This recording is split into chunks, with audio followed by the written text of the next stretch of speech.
All right. Well, first I want to start. I do think that we played well in the first half, and 17 assists and limits. I think we only had 3 turnovers in the first half. It was good to see guys make some shots. I think after last week, or I'm sorry, Monday night, we went 5 for 25. People are going, man, are they going to be able to make shots this year? And I told you I wasn't worried about that. And you saw that we got some guys that can really shoot the basketball. So that part was good.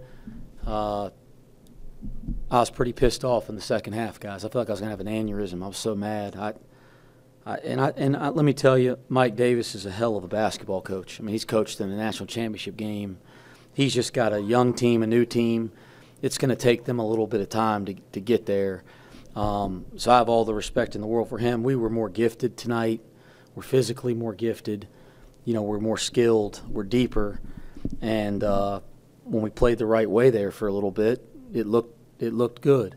And when we didn't play Cincinnati basketball, hopefully it's a good lesson for our team. The minute that we don't stay focused and locked in, it don't matter what your gifts are, what you are relative to your opponent. So I was pretty pissed off in our performance in the second half.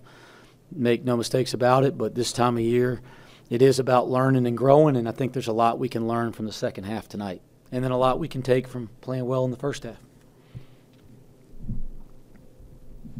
You mentioned the assists. Just how satisfied are you with what you've worked on through the offseason to see the passing at that level in the first half? And was that maybe what was a problem in the second half, is they weren't maybe a little too selfish or not sharing it enough in the second half? Yeah, I'm cautious. As mad as I am at the play in the second half, Chad, I'm cautious to use the word selfish. At you, I don't think we had selfishness. These guys aren't selfish, but to stop sharing the ball, making the simple play, and then playing aggressive while you're doing that, the result's half. You score 60 in the first half. You scored 33 in the second. Well, that should be a lesson for us. We've got to continue to play the right way. And we're not going to shoot the eyes out of it every night, that's for sure. But we didn't play the right way in the second half, and that was infuriating. And it was both ends, and they both affected each other. So we got some work to do there. But it was good to see it come together at times, and it was frustrating to see us relax and not stay focused. You talked about your frustrations with the rebounding after Monday.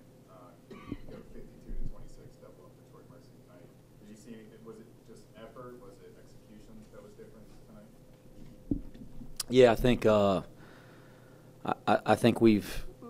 even to start the game, I didn't think we were boxing very well. I thought we won a couple jump balls, we out-athleted to get some basketballs, but I didn't think we were boxing and rebounding. We just got the ball, so we weren't impressed with the technique. We got a lot of work to do on the defensive board. I do think we can be a really good offensive rebounding team. I think we can be a good defensive rebounding team. We got a lot of work to do, guys. But obviously, you look at the margin. I was pleased with the result, if that's what you're asking. I was pleased with the result. Do I think that we were great on the board? Even from the jump, there were some things I was disappointed with. Coach, you mentioned all season how talented and deep your team is. The way your bench has played these first 2 games, is that kind of what you envisioned coming into this season? Yeah, guys, I've always wanted to play 9, 10 guys. I'd like to play more. I think, number one, you can play at a pace and you can play an aggressive style of play that you can do over and over again when you play deeper into your bench. And then number two, you develop players. You guys have a chance to really grow within your program. And so I think great programs, for the most part, do that, and certainly we're going to do that here. And I hope there's a couple other guys that can get some playing time. As a follow-up, any update on Rayvon Griffith as far as? I want to be clear, guys. It's not like he's done anything wrong. He's not in the rotation right now. And it's not like he's far away from it. Honestly, just fundamentally and a couple other things, he's just not quite there yet as a young player. And you got to think, Jizzle's going through a lot of the same stuff, but the depth at Rayvon's position is just so much different. All we have is Jizzle and Day-Day at point guard. So Jizzle's making a lot of those freshman errors that you see Ray make, but the difference is Rayvon's got – John Newman and Dan Skillings and Seamus Lukosius and Josh Reed all kind of in that swing position. So he's just in a little bit more difficult of a place with our rotation, and he's got a chance to break into it. I mean, you guys can see tonight there's opportunity to break in. He's working his tail off to do it. I think he could. I really do. But we're not going to just throw him out there and burn a year of his life away until I'm solidified he's going to be the significant contributor this year, which he's still working towards. So that's the truth of it. For now, is the red shirt still on the table? Correct. Yeah, it's on the table. And I think if you throw him out there when you're up 35, that would take that off the table, and that's not fair to Rayvon. As much as I'd like him to get out there and play in front of our hometown and our fans, it's not fair. Now, if he goes out there, it's because he's solidified himself as a rotational player, and he's going to make meaningful minutes. We were in the same situation last year with Josh Reed, if you guys will remember. And then all of a sudden, Josh Reed breaks in a rotation as a good freshman year. But, man, I as much as I want him, tonight I'm going, damn, I want to put Rayvon in the game. But I want to make sure he's going to play meaningful minutes before we make that decision early in the year. Wes, how much of the 13 of 21 three-point shooting in that first half was due to good passing, making the extra pass, and getting open threes as opposed to maybe contested threes? Yeah, I thought on Monday night we got a lot of wide open threes too. We just had a bad shooting night. But yes, I mean, when the quality of your shot's high, you got a much better chance to make them. And I thought the ball movement was really good at times. And we have a really skilled team. We've worked really hard at that. You mentioned a guy like Josh Reed a couple minutes ago. Just talk about his performance tonight, 5 points, 12 rebounds. Just talk about what you thought he did tonight offensively and defensively for you guys. I'll be honest, guys. I look down, he has 12 rebounds, and I'm pleased with that because he's got a knack for the ball, and he's got to make an impact there. I didn't think he played great. I think Josh would tell you that. He's got to take care of the ball better. He's a guy. He's a heady player. He's a smart player. For him, I think he had 3 or 4 turnovers. I haven't looked yet. He has 3 turnovers. I mean, he's got to take care of the ball better. He's got to make better decisions with the ball. But yes, he was great on the board, and it was great to see that. But he's a really good player. They can have a really good year for us, and I want him to take a step here early on in his sophomore year. Wes, your thoughts on the 2-point defense tonight? The defense inside the arc was a definite improvement from the opening game against UIC. We rotated the ball significantly better. We had much better presence at the rim as collectively as a team. You guys know I was pretty pissed about that Monday night, so it was a conscious thing to work on in practice. Anything else? Any comment on the NCAA? Yeah, I'm going to be cautious with my words because I'm very discouraged. I think everybody here is confused. There's so much to unpack on this deal. It just doesn't make sense. And I think first off, we got to kind of look back here and put this into perspective. People want to make this a simple thing, and it's not simple. 4 years ago, an organization decided to just open the floodgates, NIL, immediate transfers anytime you want, and the floodgates just come flying open. The toothpaste comes out of the tube. And everybody in college athletics, there's an organizing body in the NCAA that allowed that to happen, whether they were forced because they didn't, over a long period of time, address necessary changes that should have happened. But the body that was governing college athletics, that was in charge, let the toothpaste out of the tube. And there's a lot of reasons. That's a whole conversation in itself. And now people are going, we got to put the toothpaste back in the tube and restrict some of this in some possible way. So we decided that we wanted to restrict transfers. That's fine. I think most people support that. Most coaches support that. I have no issue with that. If we're going to restrict transfers, let's make it very clear. So we decide that we're going to restrict transfers. And we come out with a set of guidelines. And we say that there are 3 types of waivers that are ways that you can transfer a second time. That same organization, the NCAA, that that was overseeing us when the toothpaste came out of the tube, came out and created a situation now in a process where there's waivers. I think it's a really, really good question that I wish people in the media would start asking. Why are there waivers? Why do we have them? I'm curious to answer to that question. It'd be a lot clearer if they just came out and said there are no two-time transfers, no exceptions. I've actually heard that the people in the room making the decision didn't want waivers. So somebody needs to figure out why we have them. But if we're going to create waivers and we're going to create guidelines for a process, and kids and universities and coaches and teams are going to make decisions based on those guidelines, then we have to follow through on them. Because right now, I'm trying to understand the purpose of Aziz and Jamil not playing. And the only thing that I can make sense of is the NCAA doesn't want to have mental health waivers. So they're going to deny all of them so that now nobody will try this again. If we don't want waivers, we shouldn't have waivers. And that, in my opinion, is totally wrong and unfair. It's unfair. It's wrong. Because I'd love to have some restrictions on transfers. I'd love that. That'd be great. Okay, that would help college basketball, in my opinion.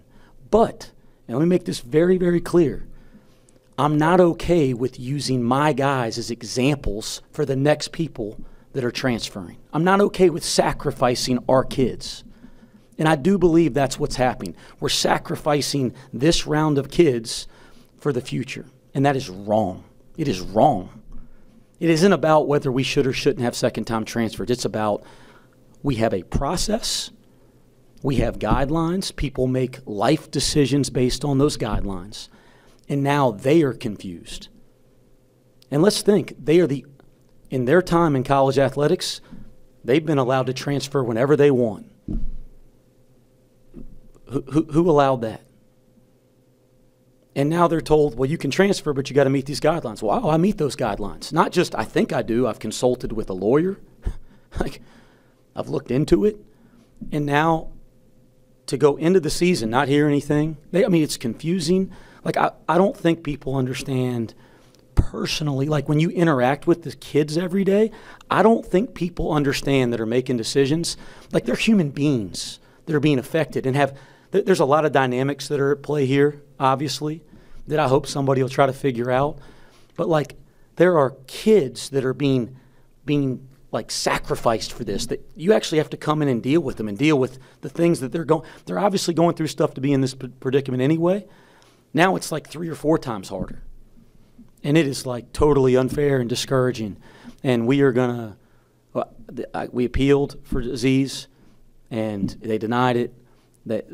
I think they said that he checked every box, but they couldn't figure out why Cincinnati. Why does that make sense? Well, guys, he's from Senegal. He can't go back to Senegal, go to college.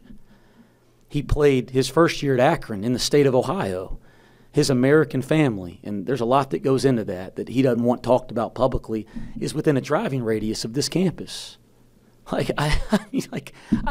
Why Cincinnati? Where is he supposed to go? And that's the only feedback that we got. They said, oh, everything else checked out. But it doesn't make sense why he would have to go to Cincinnati. His coach at Utah Valley last year got the Cal job. The majority of his teammates transferred, and they're having success playing other places. His whole support network gone. And then he's told he can do this, that he meets the standards, so he makes a decision to leave. This is the place that's closest to his support system. He can't go to Senegal to play college basketball. And they're saying, why Cincinnati? It doesn't make sense to us. It feels unfair, unjust. It ain't right. And I can tell you this. We're going to stand by him. We're going to support him. We're going to petition the NCAA to reconsider this thing on Monday. And I wish they would. There's a human element here. And I'd say this finally, and I could go on I know way more about this than I ever cared to know. But guys, they came out 2 weeks ago and said this process ain't right. They made a statement. It's not right. It's messed up. We're going to change it next year. But there's human beings that are being affected. Change it now. My gosh, change it now. I mean, it is ridiculous. So we're going to – I just wish they would for 1 second go, what are Aziz and Jamil going through? What did they do? And this is the last point I'll make. It is really important for all of us in our lives to have accountability when we make mistakes. That's an important lesson that we all have to learn. And when we make mistakes, we have to be accountable. And that's what a governing body is there to do. They have to hold people accountable. And I appreciate that. We have laws in this country. If you break them, you should be held accountable. Like, that's a great lesson for kids. If our kids are late, we hold them accountable. It's a great lesson. Okay? What have Aziz and Jamil done wrong? What are we holding them accountable for? What did they do? They haven't done anything. Are we holding them accountable to make a broader point of trying to put toothpaste back in a tube for college athletics? That's not fair to them. How do they have any? It's taken me months and months to figure this whole process out. I'm 40 years old. I'm a professional. I've been in college athletics for almost 20 years. Over the last month, I'm finally starting to piece some stuff together. How the heck are student athletes last spring supposed to put this together? They put out one piece of paper. That's what we all went off of, including these kids. What are we holding them accountable for? If they broke a rule, if they made a mistake, then they shouldn't be allowed to play. I support that. But they haven't done anything wrong. This is wrong. And I believe John Cunningham and Neville and our President Pinto, I believe those guys and this community and these fans, I think, are going to stand by these kids and support them. Because I think anybody that really looks at this goes, this isn't fair to young people. And you're dang right, it ain't fair to our team. It ain't fair to our coaching staff. It ain't fair to our fans. But, let's start with them first. They're people. They're human beings. And I just, please, NCAA, whoever that is, whoever's over there, I don't even know what that means. They don't communicate like that with us. But whoever's over there, look at it as they're human beings. They're not examples for the next crop of people that decide to transfer. And I think if they look at it like that and go by the guidelines they set out in the spring, I believe those two be on the court tomorrow. So I wish we start asking the questions, why do we even have waivers? And what were the guidelines for those waivers? And why wouldn't we just clear the people that meet them? And I'll leave it at that. Thank you. John, I know you've been working hard, and we've talked about trying to find that rhythm and getting back into that way that you were playing when you got hurt last year. Mm-hmm. Did tonight feel like it was pretty close to that? Yeah, I definitely think starting to find my rhythm offensively. Just continue to put the work in every day. Stay on my routine. Trust what I work on. That's pretty much what I was going to do anyway. So I knew it was kind of only a matter of time. But the thing with me is just continue my work. Don't be satisfied with anything and just keep it going. Does it get a little easier when that first three goes through the net? A little easier for sure. Jizzle, 13 points tonight. Are you starting to get more comfortable as you get more playing time? It's starting to come to me more. So they've starting to believe in me more and just letting me play, and just really just trusting what they think I could do and my ability. So yeah, I think it's coming. John, you've shown some explosiveness in the past two games. Was there a point through your rehab that you thought you might not have gotten that back, and what does it feel like that you have that back so early in the season? Yeah, I think for me, I think probably for everybody who goes through a surgery process, it's always that little bit of doubt, if you'll be able to come back the same or even better. But all I did was just attack it. I didn't really worry about the fear of not being able to or lose a step or anything like that. I try to stay in the pool a lot to keep my feet moving, keep my explosion. So I think it's just a credit to the work. I can't really say anything other than that. And then Bob, he did a great job at helping me, get my strength back and all that. So, that process, it was tough sometimes, but I'm just glad to be back. Jizzle, how do you feel like the speed of the game has felt as a guy that's getting consistent minutes already in the first two games of your career? It's a big difference from high school, so it just not really adjusting that, just really just being under control at that level. So that's what I've really been trying to work on, just being under control, playing at my own pace. Are you at a point where you're almost surprised if CJ misses? Frederick? Yeah. Yeah, absolutely. Absolutely. He's one of the best shooters I've ever played with. You know, it's just the consistency, and it's pretty much like, yeah, whenever he's open or not open, contested, not contested, I think it's a good ball. So, yeah. You taking him or Landers? That's a good one. Ooh, that's a good one. Ooh. They're different kinds of shooters, though. They're different kinds of shooters. Yeah. Cop out. That's a good one, though, for sure. What does it do for a team when you see your teammates knocking down threes at the rate you guys did in the first half? I mean, it felt like it just it gave us that confidence just to keep doing what we're doing, just keep doing how we practice, and our practice just translated to our play tonight. So that's what it was glad to see that. Josh Reed, 12 rebounds tonight. How much of a help is it when your bench is playing as well as it has these first 2 games? It's awesome. It gives everybody a lift. Me and Odie were actually talking about Josh rebounding on the bench in like the last 2 minutes. I'm like, bro, go get, you know what I'm saying? I think what he had, you said 12, right? Yeah, that's big time. That's big time for Josh. He's one of those guys that's just gonna show up every day, do his job, and stay consistent. So, but it's always great whenever your bench comes in and plays well. It just gives everybody a lift. It just gives your team more life. Jizzle, you talked about your confidence a little bit more. Just talk about what you're able to learn and get up to speed from these veteran guys and John, CJ, Simus. Just talk about the knowledge and what they were able to give to you so early in this career. They've been telling me just trusting my abilities and just like play our game, play the Cincinnati way, and just implicate my game in that Cincinnati way. So it's been a lot to learn from them, and it's been glad to see it day by day. So I'm thankful to have these veteran guys. John, obviously the 60 points and the 13 three-pointers in the first half is great, but they only scored 27. I'm sure your coach is going to be very happy with the defensive effort, and especially to start the game when they only had 3 points, I think it was, in 6 minutes. Yeah. Coach kind of got on us in the locker room about the difference between the first half and the second half. I think one of the things we got to focus on is playing a full 40. That was one of the things that we wanted to really put an emphasis on at the beginning of the season, and the way that we approach practice and how we practice from start to finish. So I think that we got some work to do. It just shows we have some work to do. Great first half, but second half, I think our intensity dropped. We didn't play with as much intention. So I think that's the area we can improve on for sure.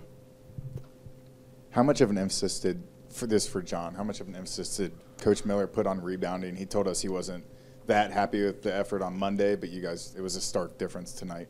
Yeah.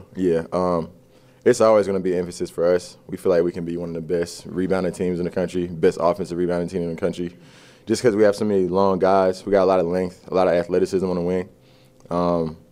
So I think that's just that for Coach West is going to be one of the consistent things that he preaches to us, is just crashing the boards, you know, because the more possessions you get, the better your chance of winning is. So. Anything else? All right. Thanks, guys. Appreciate it. Thank y'all. Appreciate it. Thank you.